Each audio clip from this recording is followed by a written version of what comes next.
علی bag, اگلا سوال ہے کہ آج 29 شعبان 1440 ہجری ہے، رمضان المبارک کی آمد ہے۔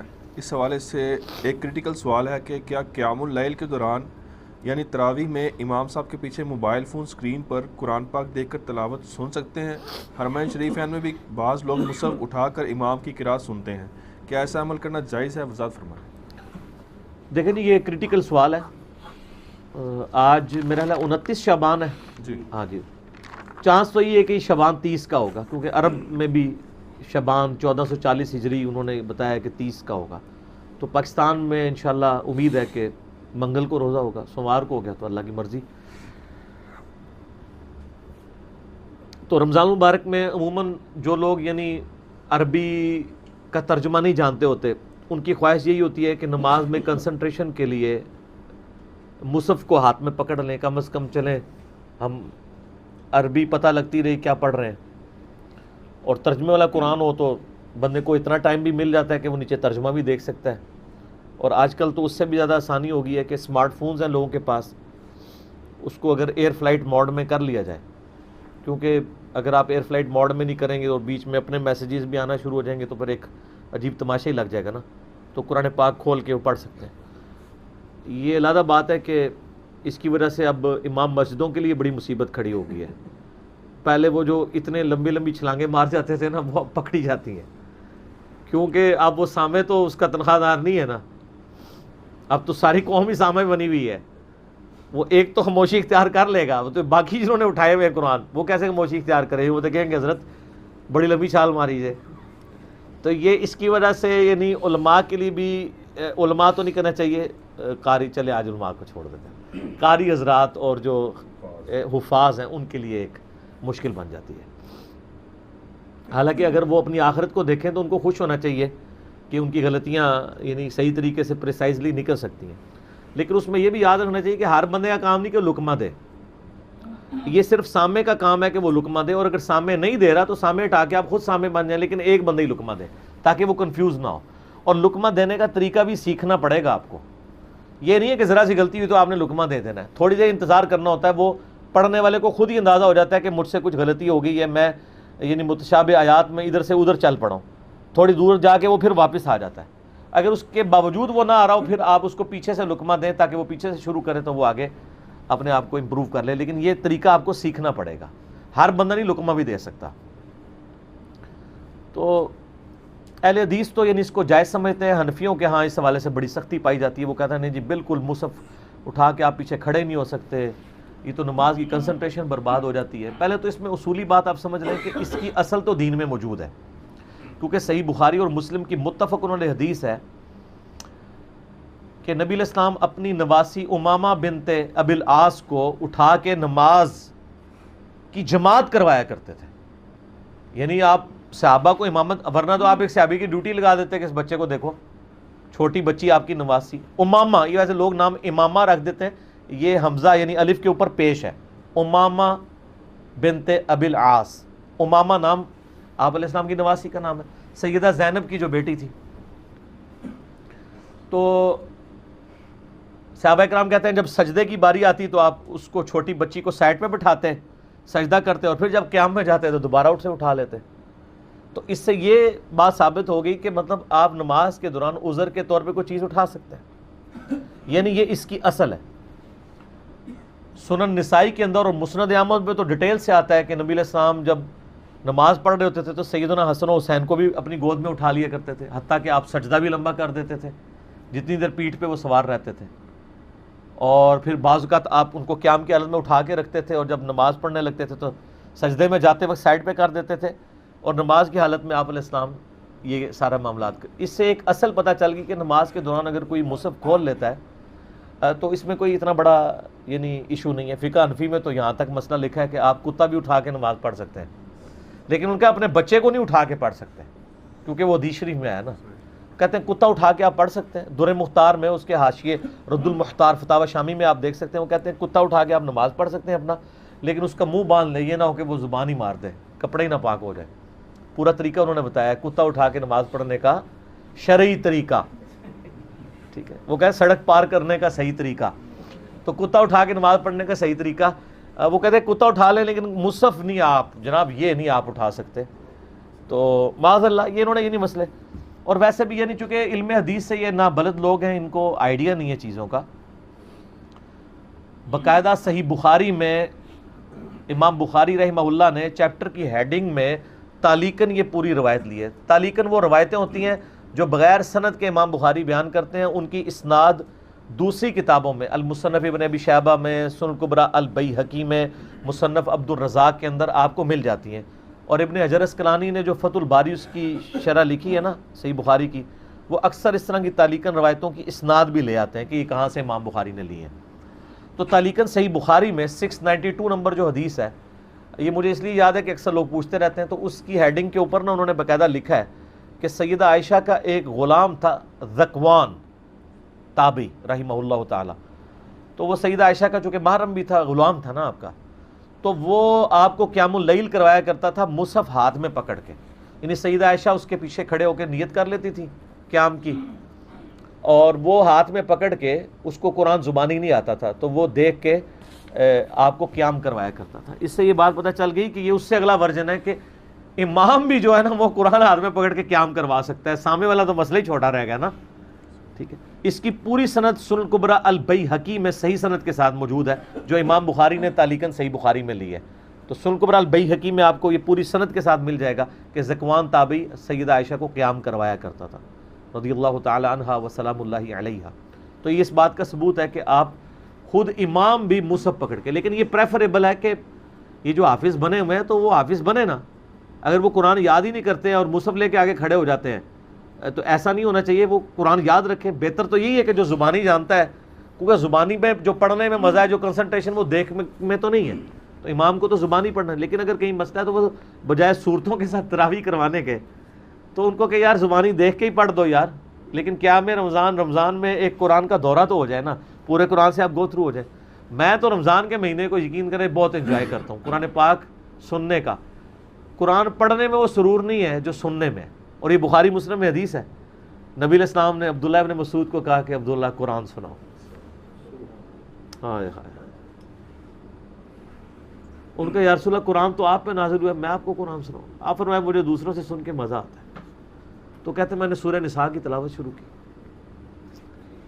جب میں سورہ نساء کی اس آیت پہ پہنچا کہ وہ دن کیسا ہوگا کہ جب ہم ہر امت میں سے گواہ اٹھائیں گے اور آپ کو آپ کی امت کے خلاف گواہی کے طور پہ اٹھائیں گے، تو آپ فرمایا ابن مسعود بس کرو، ابن مسعود بس کرو.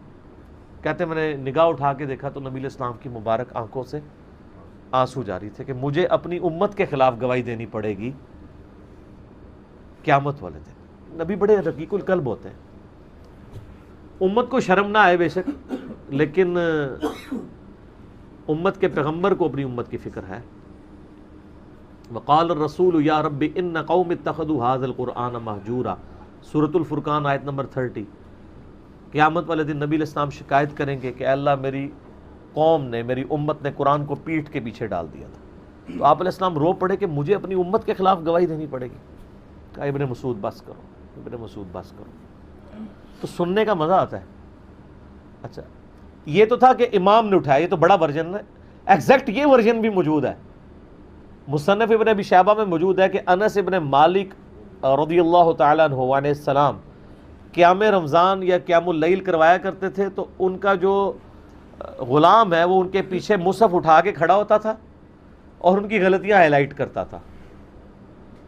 وہاں امام والا تو بخاری میں مل گیا، مقتدی والا جو ہے وہ المصنف ابن ابی شیبہ میں موجود ہے. تو یہ دونوں چیزیں ثابت ہو گئی. اسی کی ماڈرن فارم آپ مصحف چھوٹے سائز کا لے لیں زیادہ بہتر ہے، یا موبائل فون کو آپ ایئر فلائٹ موڈ میں کر کے اس کے اوپر کر لیں تاکہ باقی آپ اپنے کہیں میسیجز ان چکروں میں نہ پڑے رہیں. تو وہ اس کو رکھنا بھی آسان ہے. اور اگر آپ مصحف رکھ رہے ہیں نا تو مصنف ابن ابی شیبہ میں آپ کو تابعین کے آثار ملتے ہیں، ابن سیرین اور باقی لوگوں کے، کہ جب وہ مصحف اٹھا کے قیام کرتے تھے یا سنتے تھے نا تو جب یعنی رکوع اور سجدے کا وقت آتا تھا تو وہ انہوں نے نا ڈیسک سامنے رکھا ہوتا تھا تو اس پہ مصحف یوں رکھ دیتے تھے، زمین پہ نہیں. سر پوائنٹ ٹو بی نوٹڈ. عرب میں تو وہ اللہ معافی سے زمین پہ بھی رکھ دیتے ہیں. تو وہ عجیب ہی ان کے معاملات ہوئے ہیں. تو اس کے ہاں سر کے نیچے بھی رکھا ہوتا ہے. یعنی اس میں احتیاط کرنی چاہیے. قرآن کی بڑی رسپیکٹ ہے. تو زیادہ بہتر ہے کہ موبائل میں رکھے.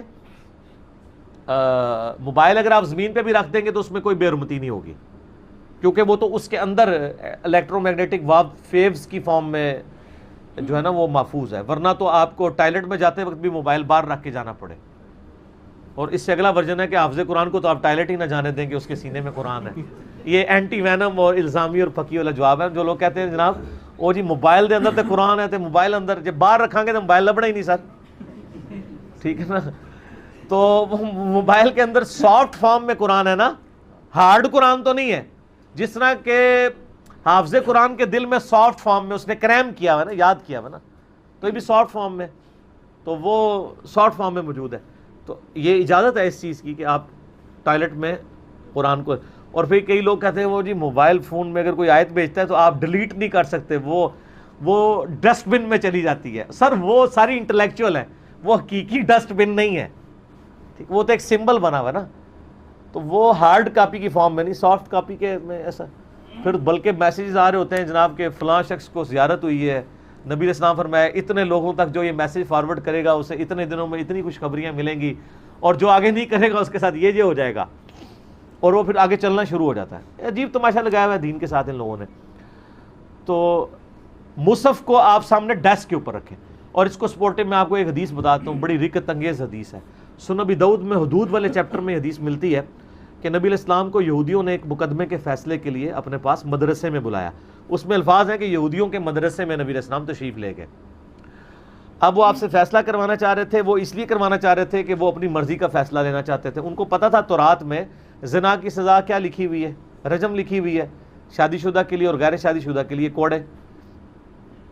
تو نبی علیہ السلام سے کروانا چاہتے تھے. نبی علیہ السلام جب مدرسے میں گئے تو آپ اپنے ساتھ ایسے صحاب کو لے کے جن کو ہیبرو لینگویج عبرانی زبان آتی تھی, کیونکہ آپ علیہ السلام کو تو نہیں آتی تھی. تو آپ علیہ السلام نے فرمایا کہ تورات لے کے آؤ. اس دوران انہوں نے نبی علیہ السلام کو بیٹھنے کے لیے ایک بڑی گدی دی.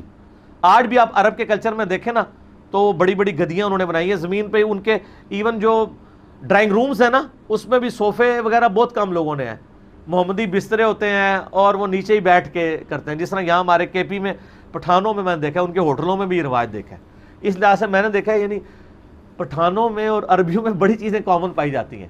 پٹھان آپس میں اگر بول رہے ہو آپ کو لگتا ہے لڑ رہے ہیں پشتوں میں, عربیوں کو بھی اگر آپ بولتے ہوئے دیکھیں نا وہ بھی لگتا ہے لڑ رہے ہیں, ٹھیک ہے.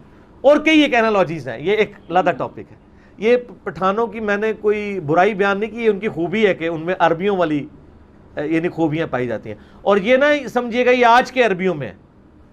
آپ بخاری مسلم میں حضرت ابوبکر عمر عثمان و علی کی بھی اگر آپ احادیث اٹھا کے ان کی لینگویج دیکھیں نا تو ان میں کئی ایک محاورتاً الفاظ بڑے سخت ہیں. وہی حق یہ یعنی محاورتاً بولتے تھے, تباہ ہو جا تو, یہ مطلب نہیں ہوتا کہ تو واقعی تباہ ہو جائے.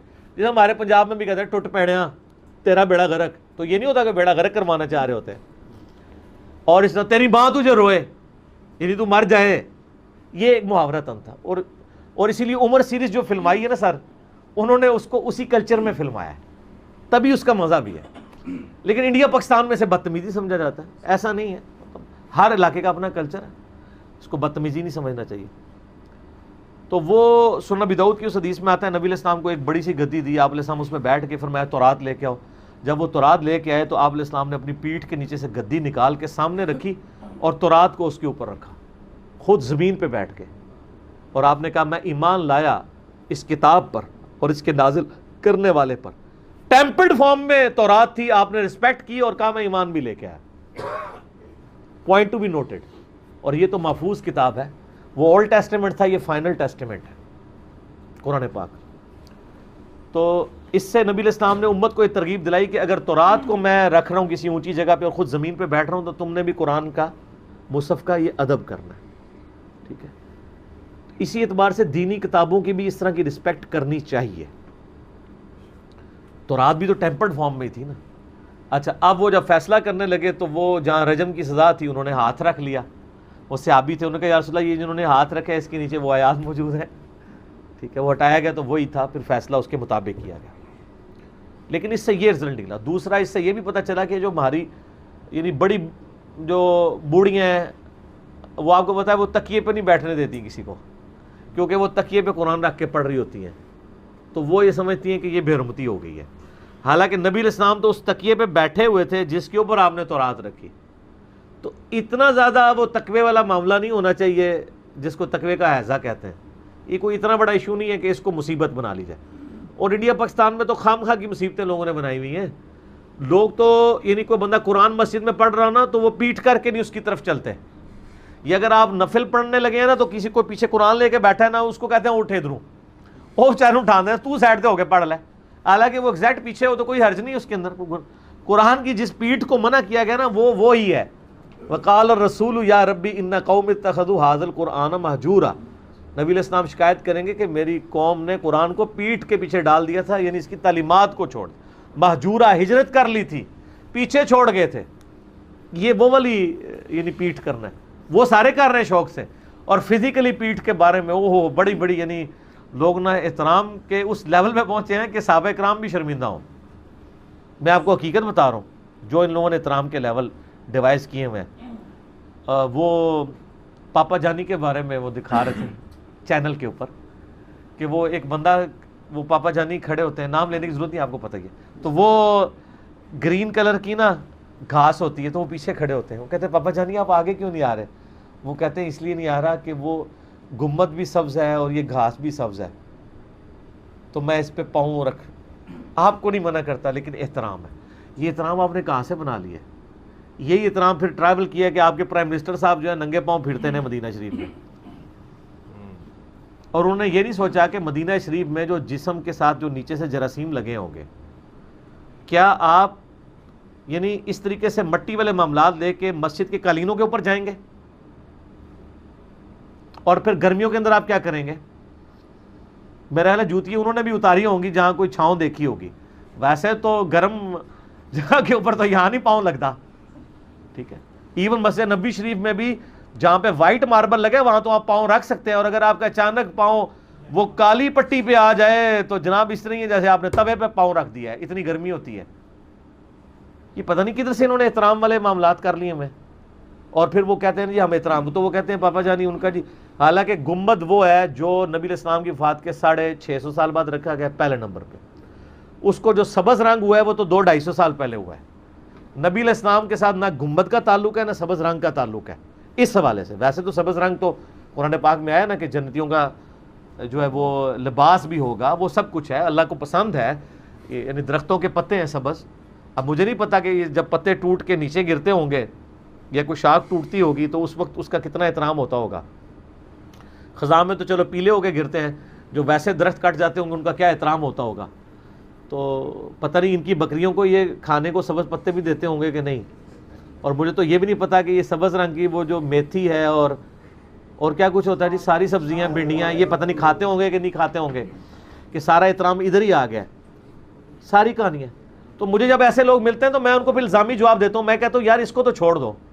بتاؤ غلاف کعبہ کالا ہے تو کالی جرابیں کیوں پہنتے ہو؟ وہ کہیں گے نہیں ہم نہیں پہنتے، ہم تو بوٹ پہنتے ہیں.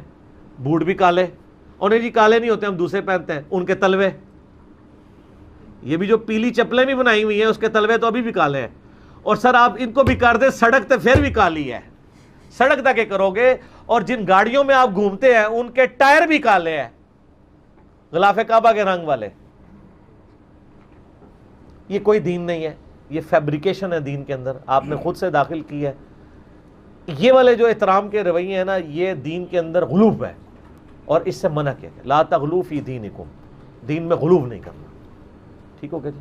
تو مزے کی باتیں جو مجھے یاد آتی ہیں میں حصول برکت کے لیے مدنی پھول آپ کے سامنے رکھ دیتا ہوں. ٹھیک ہو گیا نا جی.